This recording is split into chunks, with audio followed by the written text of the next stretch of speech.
If you want to deal with an addiction, it's one thing to quit. Quitting doesn't exactly work. You have to replace it with something better. And if alcohol is great or if cocaine's great for you, it's like, well, what could be better? Well, that's your problem fundamentally. Ladies and gentlemen, we live in an age where the meaning of love has been reduced to fleeting emotions and curated images. But what if love is something more profound? Something rooted not in pleasure but in purpose.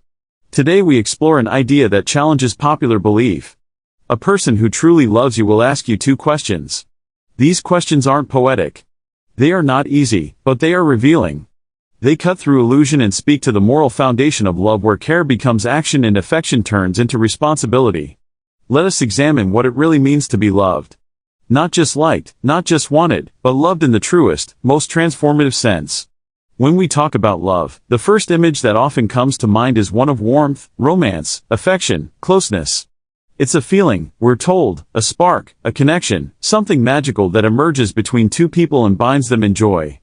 But while these aspects of love are pleasant and even necessary at times, they are not its foundation. The notion that love is primarily a feeling is not only misleading, it's dangerous. Because feelings are fleeting. They change with circumstance, with exhaustion, with stress, with time. If love is only a feeling, then it vanishes the moment difficulty arises. That's not love. That's convenience. True love, deep enduring love, is not sentimental. It is responsible. And responsibility in this context means voluntarily accepting the emotional, psychological, and even moral weight of caring for another person's well-being. It's a choice made again and again, even when it's hard, especially when it's hard. To love someone is to become accountable for how your presence affects them. You are no longer just an isolated agent free to act entirely in your own interest. Your words, your silences, your absence, your emotional volatility, all of it now has consequences beyond yourself. And to be truly loving is to become consciously aware of that. To allow the reality of the other person's vulnerability to shape your behavior. Not because you're forced to, but because you've decided that their suffering matters. This is not to say that love requires you to lose yourself or your identity. It does not mean self-sacrifice in a pathological sense where you become invisible or erased in the process. Rather, it is about a deeper kind of integration.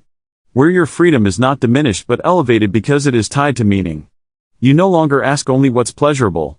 You ask what's meaningful, what's right, what helps the other grow, what heals rather than harms. A person who adopts love as responsibility doesn't turn away when things get difficult. They don't vanish into silence when their partner is hurting. They don't withhold compassion as a form of punishment. Instead, they lean in. They ask hard questions. They tolerate the discomfort of someone else's suffering. They listen not to reply, but to understand. And when the other person reveals a weakness, they don't exploit it. They protect it. This requires strength. Far more strength than simply feeling attracted to someone or sharing good times together. Anyone can enjoy love when it's easy. It takes a mature, integrated individual to love when it's hard. When your partner's angry, anxious, depressed, grieving, ashamed. Those are the moments that reveal whether your love is built on responsibility or just on sentiment. Think about it this way. If love is just a feeling, then it demands nothing of you. You get to enjoy the highs without confronting the lows. You can walk away when reality fails to match your fantasy. But when love is a responsibility, it places ethical demands on your character. You are asked to be reliable, honest, and attentive even when you're tired. You are asked to respond instead of react, to stay instead of flee. To carry weight that isn't always your own, not because you have to, but because you've chosen to. That choice freely made is the essence of love. Now, this doesn't mean you're responsible for the other person. No one can be wholly responsible for someone else's happiness or healing. But you are responsible to them in the sense that you are a consistent, trustworthy presence in their life. You're not perfect. You will make mistakes, but you're committed to doing better. You are willing to be corrected. You're willing to grow together, not apart. We often confuse chemistry with compatibility. Chemistry is emotional, energetic, intense. It flares up quickly and dies just as fast. Compatibility, though, is built on shared values, mutual respect, and the willingness to take care of each other's humanity. Love as responsibility doesn't look like fireworks. It looks like showing up to the hard conversations. It looks like holding your partner when they're panicking at 2 a.m. It looks like apologizing sincerely, not defensively. It looks like asking, "What do you need from me right now?" and really meaning it. A person who treats love as a responsibility knows that their actions ripple into the emotional landscape of the person they love. If they are careless, they leave scars. If they are attentive, they create safety. Love is never neutral. Every interaction either builds trust or erodes it. Responsibility in love means being aware of this and behaving accordingly. This perspective may seem heavy, even intimidating, but it is also liberating. You stop expecting perfection from the other person because now you know that love is about partnership, not performance. You no longer ask, does this person make me feel good all the time? But instead, are we becoming stronger together? Love rooted in responsibility doesn't crumble when the romantic fog lifts. It endures. It adjusts. It forgives and it strengthens both people involved because it forces them to become better, more conscious, more compassionate, more resilient. It transforms not just the relationship but the individuals within it. In a world obsessed with speed and surface, the idea that love is a slow, serious, and sacred responsibility may seem old-fashioned. But perhaps it's not outdated. Perhaps it's just timeless. Because anything that lasts must be built on something deeper than desire. It must be built on commitment, on care, on courage, on responsibility. And when that happens, when two people agree, not just to feel love, but to carry it, what they create is not just a relationship, but a foundation, something stable enough to endure the chaos of life, something strong enough to hold them both. When we speak of love in its truest form, not the kind that appears in movies or casual relationships, but the kind that changes people and roots itself in loyalty and depth, it often comes down to how attuned we are to another person's inner life. Not just to their achievements, their charm, or their surface-level moods, but to the unspoken battles they fight each day. In such love, two questions quietly become the cornerstone. Where are you hurting? And how can I help you carry it? These questions are not romantic in the conventional sense. They are not poetic lines meant to flatter.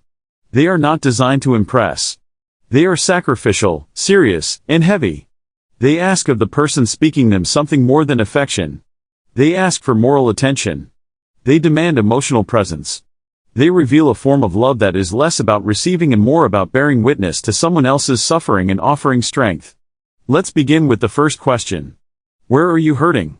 This is a question that requires courage, not just for the person answering it, but especially for the one asking it. To ask where someone is hurting is to open a door into their private world. It's to say, I am willing to sit with your pain, even if it makes me uncomfortable. I want to know what's broken, what's wounded, what's unresolved inside you. This is not a casual gesture. Most people are afraid of pain, especially pain that isn't their own. It threatens their sense of control. It demands attention without a clear solution. And yet love that is real will ask the question anyway. To ask where someone is hurting is not just about solving a problem. It's about acknowledging that the person you care about is human, complex, and layered. It's about validating that their emotions matter, even if you don't fully understand them. It's about recognizing that emotional wounds are not always visible, and unless we ask, we will often overlook what's most important. And here's the deeper truth. We are all hurting in one way or another. Some of us carry past trauma. Some are struggling with failure, rejection, or shame.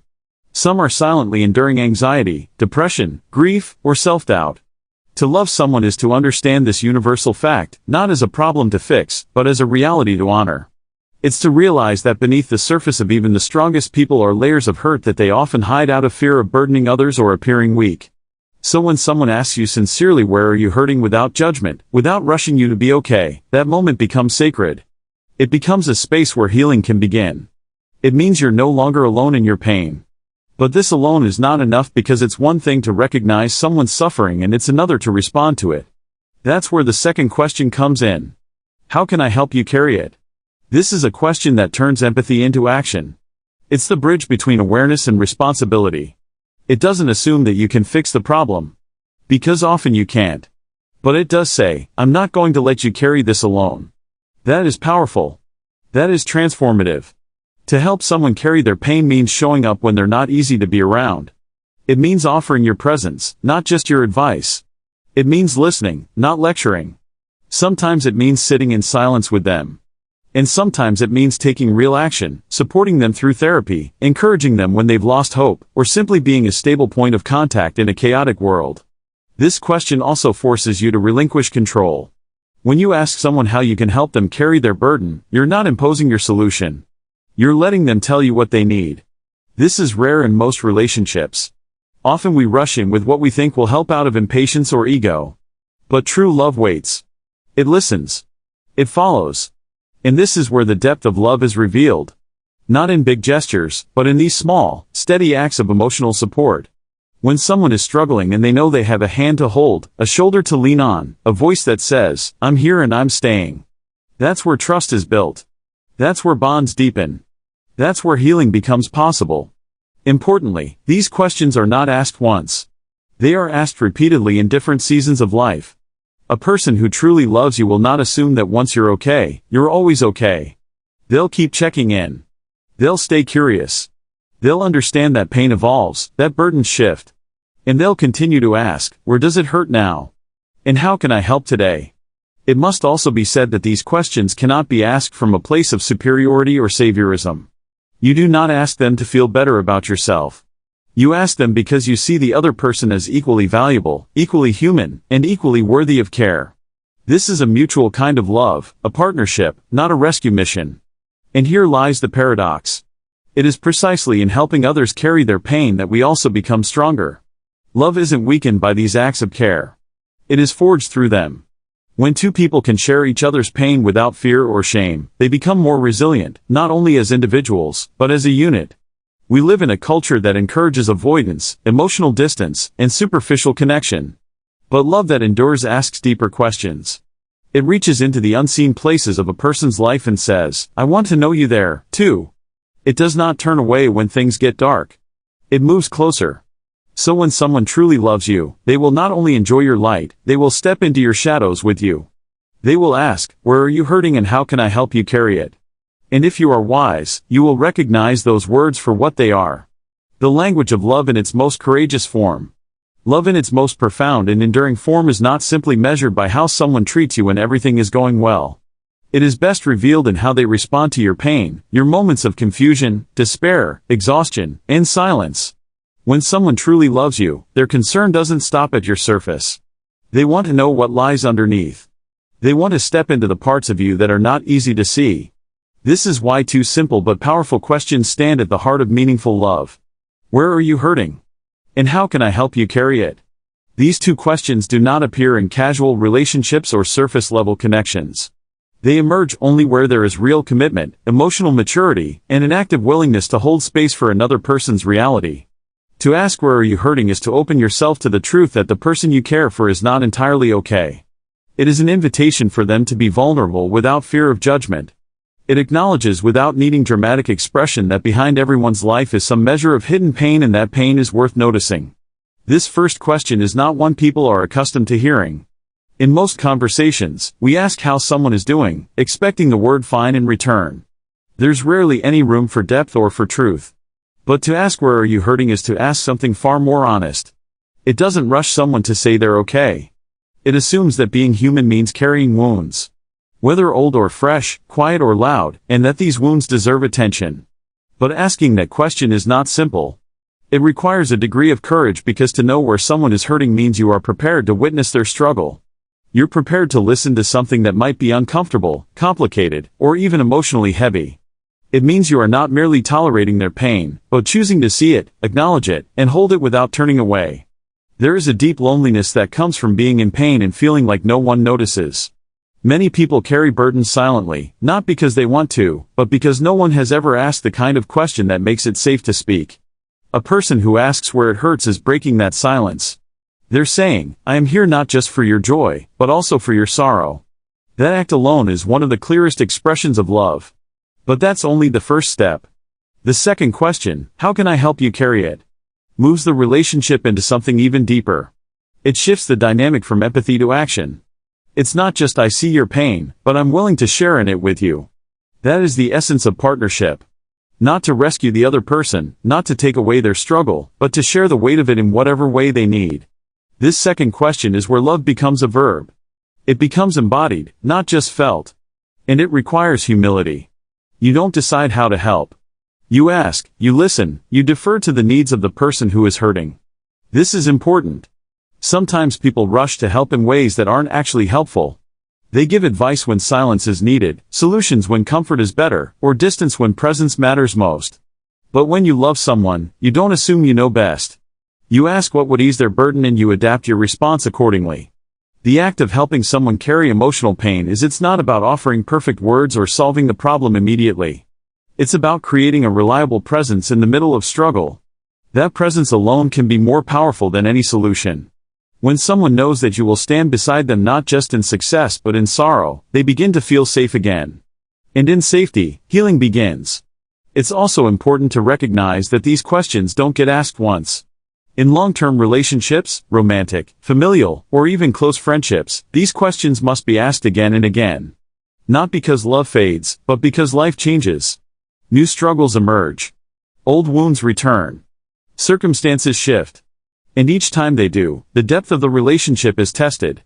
A person who truly loves you will not assume your pain is past. They will return to you again and ask, "Where are you hurting now? And how can I be there for you this time?"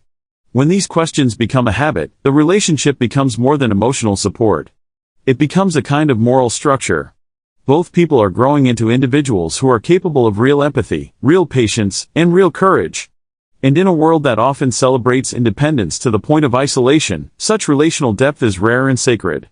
These questions also teach us something about responsibility in love. They remind us that to love someone isn't just about how they make us feel. It's about what we are willing to do for them, especially when there is nothing to gain. Love is measured in effort, in the time we take to understand the hidden world of another person, and in our willingness to stand in solidarity with their pain without demanding that it disappear. And when both people in a relationship commit to these questions, not just receiving them, but asking them, something extraordinary happens. A cycle of mutual support begins to form. There is no longer just one giver and one receiver. There is instead a living rhythm of giving, receiving, asking, listening, and carrying. In that rhythm, both people become stronger, more human, more whole. In the end, it is not grand declarations or constant happiness that reveal the depth of love. It is in the quiet, unassuming, and powerful act of asking two questions with sincerity again and again. Where are you hurting? And how can I help you carry it? These words, when lived out, have the power to shape not just relationships but the kind of people we become within them. So the next time someone tells you they love you, don't just listen to their words. Look at what they ask. Do they want to know where it hurts? Do they offer to help you carry it? Because love, real love, is not proven by grand gestures. It's proven in small, consistent acts of care, in the courage to ask difficult questions, and in the strength to stay through the answers. If someone truly loves you, they won't just want your smile. They'll want to understand your silence. And they'll be ready to stand with you, not just in light, but in your shadows, too. Think about it. If this message connected with something deep in you, make sure to like, share, and subscribe for more reflections on love, truth, and emotional responsibility. Until next time, take care of yourself and those you say you love, because the questions we ask reveal the heart we are.